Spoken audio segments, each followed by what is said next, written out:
Under the soft glow of streetlights in a quiet Long Island neighborhood, two teenage girls walked home from a birthday planning session.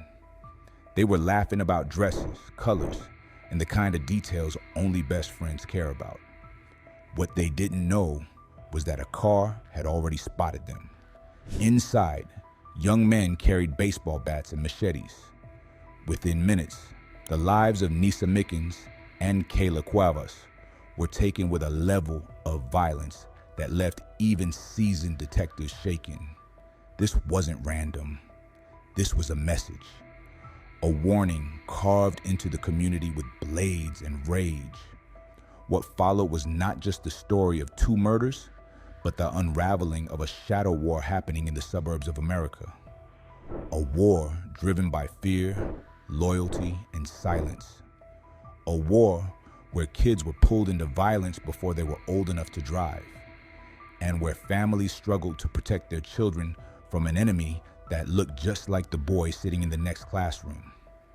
This is the story of how a single night of horror exposed something much bigger. A network of violence, a gang's hunger for power, and the heartbreaking courage of a mother who refused to stay quiet. On September 13, 2016, the quiet town of Brentwood, Long Island, became the center of a nightmare. At 7:43 p.m., a jogger noticed something strange on a grassy patch near Stalley Street. At first, she thought it was just discarded clothing. But as she got closer, she saw the truth. Blood and the body of 15-year-old Nisa Mickens. It was a scene so brutal that even hardened detectives stepped back. The marks of baseball bats and machetes were everywhere. Just a day later, police discovered another body, only one street away. It was 16-year-old Kayla Cuevas, Nisa's best friend since childhood. Same weapons, same rage, same message. These weren't random murders. Someone wanted these girls erased. The community was shocked. Parents pulled their kids off the streets. Students whispered in school hallways about who might be next. What had started as a normal evening for two teenage girls ended in a storm of violence that revealed something much darker hiding in the suburbs. This was not just about two lives lost. It was about the rise of a gang that had turned neighborhoods into hunting grounds. The rise of Alexei Blasty Science. The name whispered in connection to these murders was Alexei Science, known on the streets as Blasty. He wasn't always a feared leader. Back in 2010, he was just a skinny teenager from El Salvador. His English was broken, his clothes were secondhand, and he stood out in the crowded cafeteria of Islip High School. That's where MS-13 recruiters noticed him. Blasty was the perfect target, angry, lonely, and desperate to belong. At first, he was just throwing hand signs. Then he started collecting taxes, extorting money from others. Within 2 years, he was giving orders that ended in shallow graves. By his early 20s, Blasty had become the leader of the Sailors Clique, a branch of MS-13 on Long Island. To his crew, he was more than a boss. He was a general. To the community, he became the face of fear. He had the power to decide who lived and who died, and his decisions often ended in blood. The murders of Kayla and Nisa weren't just about revenge. They were about building Blasty's reputation as a man no one could disrespect without paying the ultimate price. MS-13's ruthless recruitment tactics. To understand how Blasty gained power, you have to understand how MS-13 recruits. They don't target strong, confident kids. They look for the ones sitting alone at lunch, the ones who wear old shoes, the ones who feel invisible. To them, these kids are gold. They start by offering friendship, a smile, a nod, a sense of belonging. Then comes protection. If you're with us, no one can mess with you. For kids who feel powerless, that promises everything, but the cost is hidden until it's too late. Once inside, Loyalty is tested through violence. You might be asked to beat someone, steal something, or worse. By the time you realize what you signed up for, you've already crossed a line you can't step back from. Blasty himself was once that lonely kid. By recruiting others the same way he was recruited, he built an army of teenagers who believed violence was their only way to survive. The gang became their family, but a family where respect meant murder and weakness meant death. This cycle of recruitment explains why gangs like MS-13 don't just survive, they grow. And kids like Nisa and Kayla became their victims. The tragedy that ended Nisa and Kayla's lives didn't start with guns or drugs. It started with a small argument in school. Kayla and her friends had clashed with MS-13 members in the hallway. Words were exchanged. Maybe someone laughed at the wrong time. In the gang's world, even a small laugh is disrespect. For most people, arguments at school are forgotten by the next day. But in MS-13's world, disrespect demands revenge. To Blasty, this wasn't just about two girls. It was about his reputation. If he let it slide, his authority would be questioned. And in gang culture, weakness is a death sentence. So Blasty made a decision. The girls had to die. He gathered his crew, armed them with baseball bats and machetes, and sent them hunting. That decision showed the terrifying logic of MS-13.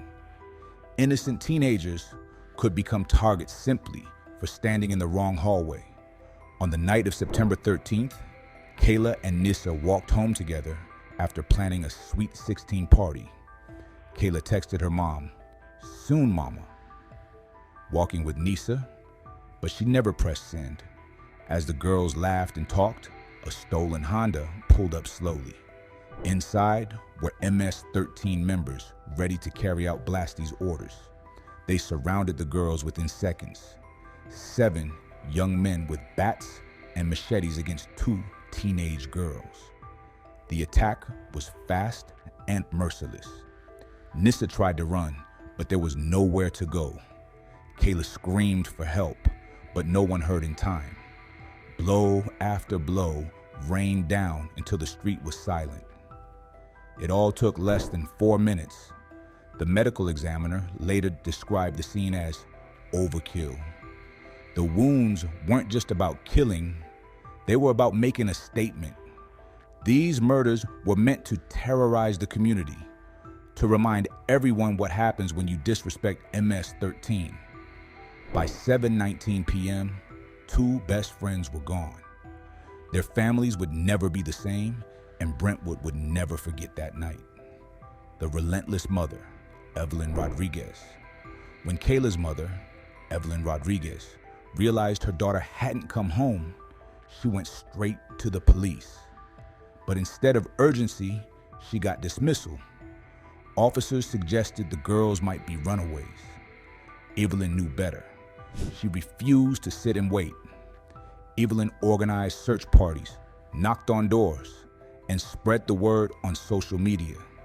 She demanded answers, even when officials tried to brush her off. Her determination gave the case national attention. Evelyn later told Congress, "They told me to wait." Wait for what? For my baby to come home in a body bag? Those words cut through the silence. She became a symbol of a community fighting for justice. Even after losing her daughter, Evelyn didn't stop. She testified before lawmakers, stood beside presidents, and refused to let Kayla's story fade.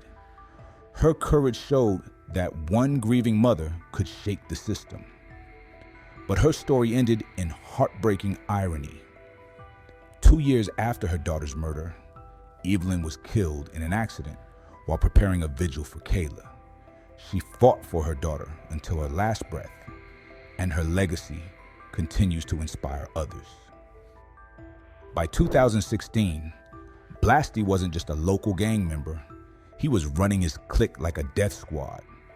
His crew held weekly meetings, deciding who lived and who died. They kept weapons in closets, rehearsed alibis, and buried victims in shallow graves. Wiretaps captured his cold words. "We're soldiers, homie. This is war. You show weakness, you're dead." His crew obeyed him like soldiers following a general. One member recalled Blasty saying, "Every one of you is a bullet in my gun." Under his rule, at least 6 murders were carried out in less than a year. Victims included teenagers, rivals, and even people who simply owed small debts. This wasn't random street violence. It was systematic extermination. And it made Blasty famous within MS-13 circles. His reputation stretched from Long Island to Honduras. Walls were tagged with the initials of the murdered girls, alongside 187, police code for homicide. For Blasty, fear was power. Every body, every scream, every silence in the neighborhood added to his control. Brentwood was no longer just a suburb. It was his battlefield. Communities living in fear, the ripple effect of Blasty's reign was felt everywhere in Brentwood. At school, students became experts in survival. They avoided certain colors, certain hallways, even certain glances. One wrong move could put a target on their backs. Teachers noticed kids disappearing. Some fled to other states. Others simply vanished. Parents, terrified for their children, stopped letting them walk alone. Families became prisoners in their own homes. A local mother explained it clearly. "We stopped letting our kids go anywhere. No more parties, no more after-school activities. We became prisoners in our own neighborhood." For immigrant families, the fear was worse. Many didn't trust the police. They believed MS-13's protection lasted longer than any promise from the authorities. Some paid taxes to the gang just to keep their businesses open. Brentwood, once a typical suburban community, became a place where fear ruled daily life. Every locked door, every cautious glance, every hurried walk home was a reminder that MS-13 had turned everyday streets into dangerous territory. The federal crackdown for months, the murders seemed unconnected. Different victims, different towns, different detectives. But the FBI started connecting the dots. Special Agent Maria Gonzalez led a task force that pulled together local police, state troopers, and federal agents. They mapped the murders, tracked phone calls, and followed the money. What they found was chilling. MS-13 wasn't just active, it had turned Long Island into a killing field.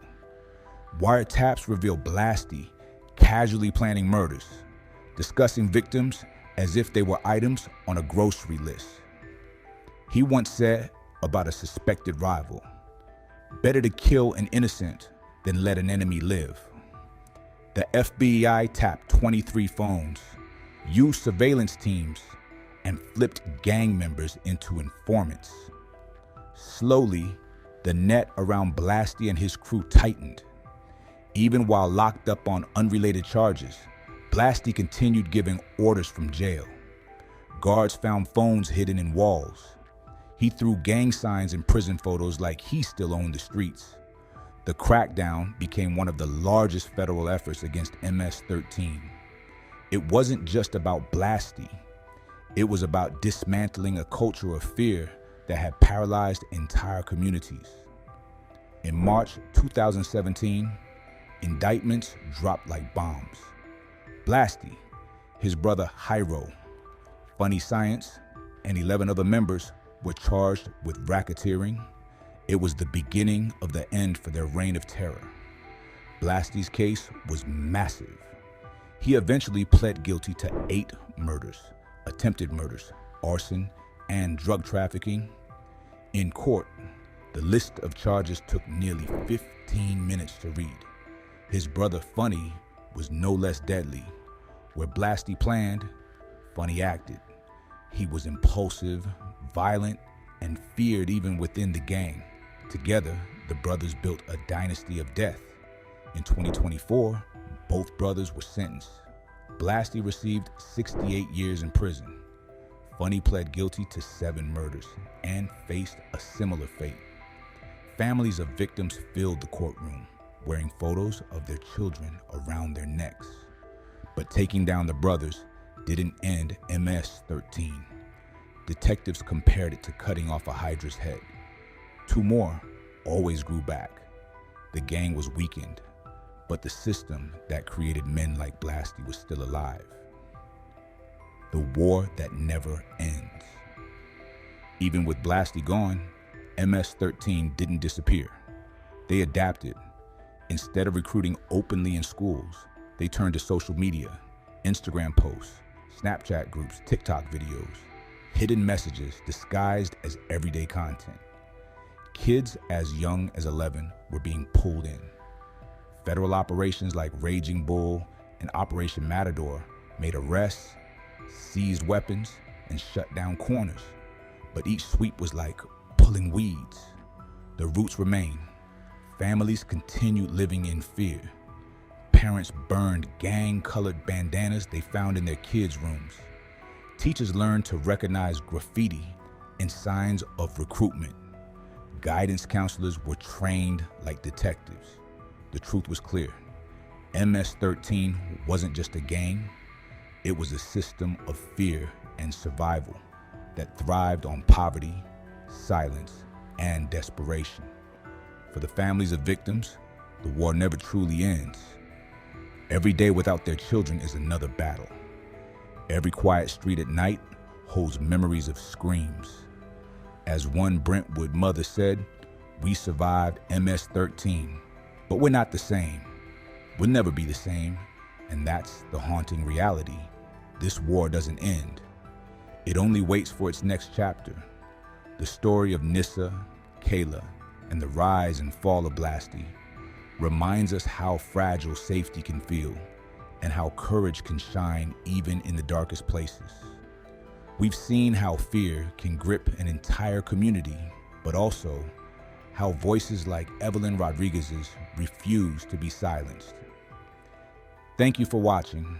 If you found this helpful, please hit the like button and don't forget to subscribe for more valuable insights.